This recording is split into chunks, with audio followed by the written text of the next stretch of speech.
Alors, la liberté d'expression, ça consiste à défendre la liberté d'expression de son ennemi. Alors toi, est-ce que si demain Attali disait un truc pro-peine de mort, par exemple, ce qui lui vaudrait l'éviction du système, ou contre l'avortement, enfin il y a quelques sujets comme ça qui...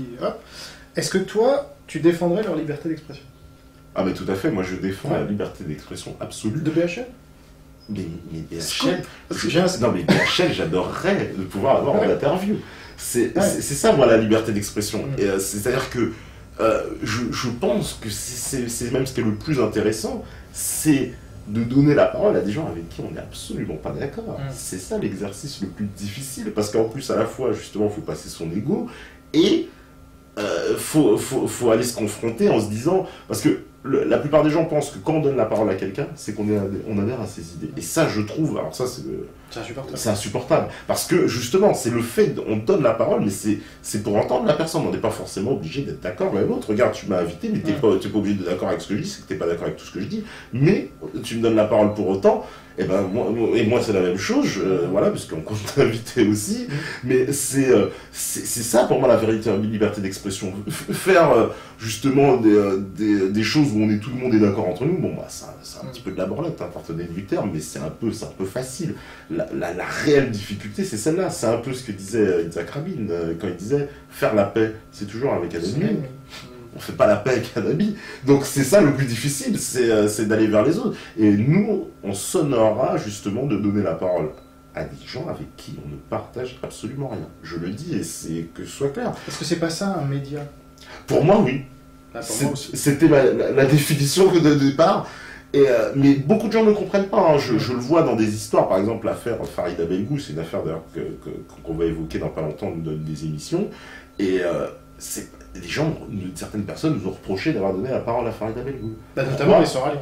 Exactement, parce qu'on aurait trahi justement, voilà, et qu'on leur a dit, mais nous on est indépendants, on n'est pas dans cette... justement, on veut pas créer une contre-doxa. Vous critiquez la doxa, mais vous en créez une contre-doxa en disant, dans la contre-doxa, ah non, on critique pas un tel, on peut pas faire ça, on peut pas faire ça. Donc...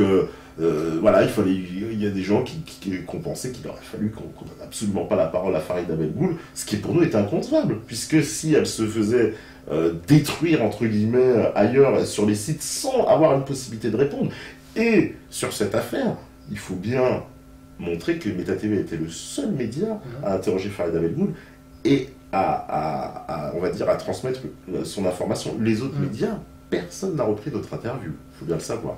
T'es le seul. Ah ouais? T'es absolument le seul. Donc ça veut peut-être dire quelque chose, mais t'es le seul. Personne ne l'a reprise. Personne. Et pourquoi? Parce que, évidemment, on le sait très bien, ils ne veulent pas se fâcher avec Soral. Moi-même, j'ai eu un des membres de R au téléphone, que j'ai appelé, je dis, ça, on a fait cette interview, mais vous nous connaissez, on est en toute indépendance. Et il m'a dit, sa réponse texto, écoutez, c'est très bien ce que vous faites, restez comme vous êtes.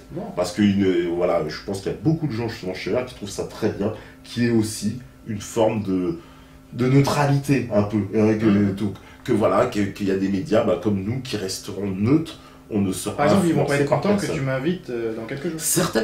Certainement, mais c'est pas eux les gens comprendront à ce moment-là que c'est pas eux qui prennent nos décisions et qui n'ont pas d'influence. C'est-à-dire que autant on les invitera eux parce qu'on accepte et on veut bien entendre tout ce qu'ils ont à dire et s'ils veulent un droit de réponse, etc., il n'y a pas de problème, mais on ne se laissera pas influencer s'il y a des contradicteurs, ni intimider. S'ils ont des contradicteurs, on les invitera aussi et ces contradicteurs, on leur donnera la parole au même titre. Parce que c'est ça le problème de l'histoire des cerveaux malades et tout ça, c'est de l'intimidation.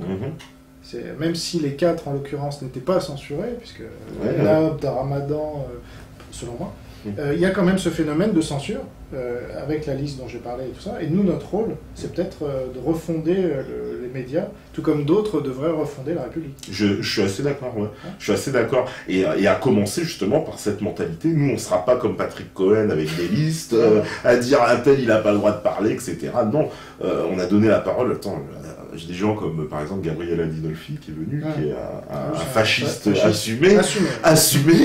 Je peux pas te mentir que ça a fait débat au sein de la rédaction, et pourtant on est tous tombés d'accord pour dire, mais justement, il faut qu'on prouve que notre vraie indépendance, on lui donne la parole à lui, même si on n'est pas d'accord. De base, on part d'un postulat, on n'est pas d'accord, mais c'est pas grave, on lui donne, et en plus, ça permettra de savoir qui il est. Parce que ça aussi, c'est plus juste comme démarche de dire, de donner la parole à quelqu'un de savoir qui il est, plutôt que de se dire, ah bah non, il est comme ça, non, et puis on le fait pas parler. Ça, c'est ce qu'ils font en face. Et donc, on peut pas dénoncer ce qu'ils font en face si on agit pareil. Donc, justement, le but, c'est si on est en train de recréer les médias, comme tu dis, c'est de partir sur un autre fonctionnement. Et les gens sont contents, parce que, quelque part, en donnant la parole à des gens comme ça, des personnalités entre guillemets sulfureuses, on fait confiance à l'intelligence du public. C'est eux qui vont regarder la vidéo, ils vont se faire leur opinion tout seuls. Nous, justement, on est dans notre rôle de faire parler la personne et de lui donner la parole. Le reste, j'ai envie de dire, c'est le public. C'est lui qui décidera. C'est comme les gens qui verront ces images, c'est eux qui décideront de ce qu'ils en penseront. Ceux qui, il y aura peut-être ce que j'appelle des idolâtres soraliens qui diront non, il est avec Jean Robin, l'ennemi, nanana, etc. Et puis d'autres, justement, qui réfléchiront et diront oui, mais non, mais Tepa, il est indépendant, il est libre, il a le droit de faire des interviews avec qui il veut, il n'y a pas de consigne, je ne suis pas membre de l'égalité et réconciliation, je garde ma liberté de penser. Et voilà. Et ce qui trouveront ça très bien, et même des gens de l'air, j'en suis convaincu, qui trouveront ça très bien. Et d'autres, il y en a, bien sûr. Non, il y en a. Moi aussi, j'en contacte, donc... voilà, et il y en a d'autres, évidemment, des hystériques qui, je sais, à la vue de ces images, me traiteront de traite, de collabo, peut-être même de sioniste. Voilà, je suis devenu un sioniste invétéré, pro-Israël. Ça, c'est la grande injure, ça, maintenant, c'est sioniste. Oui, à la fin, ça va finir par faire, d'ailleurs, que ça ne voudra plus rien dire, un peu comme antisémite. Il y a certains mots comme ça qui vont finir par tellement perdre de sens qu'ils ne voudront plus rien dire. Antisémite, on ne sait plus trop ce que ça veut dire, et bientôt sioniste, évidemment, ça doit... Si, quand même, on sait que ça veut dire ennemi du système. Moi, j'ai été traité d'antisémite par Ardisson dès que je l'ai emmerdé sur le plateau télé. Ouais. Jean Robin est copain de Dieudonné, c'est un antisémite. C'est un antisémite. Ah oui, c'est vrai qu'il cite les ogres, etc. Il te met dedans. C'est vrai.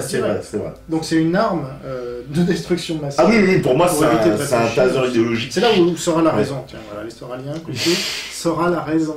Sur ce point uniquement.